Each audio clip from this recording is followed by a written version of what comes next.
김 박사, 오늘의 키워드 시간입니다. 오늘의 주요 뉴스 키워드로 알아볼 텐데요. 김대호 박사님과 함께합니다. 박사님 안녕하세요. 네, 반갑습니다. 네, 오늘 5개 키워드 준비되어 있습니다. 첫 번째 키워드부터 함께 보시죠. 첫 번째 키워드는 PC방의 부활입니다. 오늘부터 수도권 사회적 거리 두기가 2단계로 조정됩니다. 다만 유흥 주점이나 노래방 같이 고위험 시설 업종은 운영 중단이 2주간 더 연장이 되는데 PC방 같은 경우는 고위험 시설에서 빠졌어요. 예, PC방은 되고 또 노래방은 안 되고 정부가 어저께 발표한 이 사회적 거리 두기 조처에서 가장 많이 달라지는 대목인데요. PC방은 지난 3주간의 영업 중단에서 해제가 되게 됐습니다. 예. 그러나 이제 노래방은 계속 더 고위험 시설로 계속 간주돼서 당분간 2주간 더 영업을 하지 못하게 됐는데요. 정부가 참 고심 끝에 어저께 오후 4시에 이 사회적 거리 두기에 대한 일부 조정안을 발표했습니다.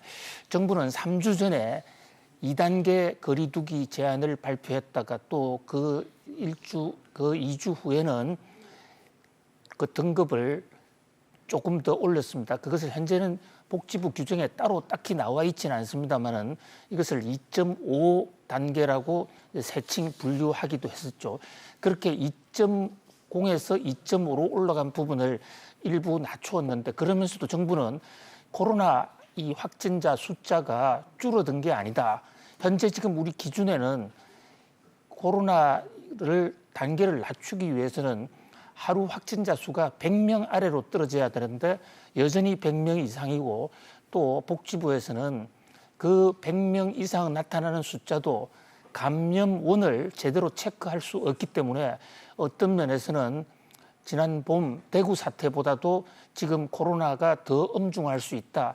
이래서 경제에 고삐를 늦추지 않고 있습니다. 예. 그럼에도 불구하고 경제계에 미치는 악영향이 워낙 크기 때문에 정부가 그 규제의 강도, 관리의 강도를 상당히 낮춘 것으로 보이는데요. 사실 어떻게 보면 이제 이런 상황에서 이과 사실은 앞으로의 우리 사회의 코로나 문제 또 이 경제 방역 문제가 중대 분기점이 되지 않을까 싶습니다. 정부도 이번에 조처를 한번 지켜보고 특히 추석 연휴 때 네. 집중적으로 관리하겠다라고 밝히고 있습니다. 아무튼 이 사태가 더 확산되지 않도록 정부는 물론이고 국민 모두의 자발적이고 적극적인 참여가 있어야 될 것으로 봅니다. 다만 한 가지 정부에서도 그 어떤 업종은 되고 어떤 업종은 안 되고 했을 때 그 관계자들 타격이 워낙 크기 때문에 그에 대한 명확한 기준을 좀 확실하게 밝혀주는 그런 어떤 배려가 있었으면 합니다. 네, 2단계로 조정된 사회적 거리 두기에 대해서 알아봤습니다. 이어서 두 번째 키워드도 보겠습니다.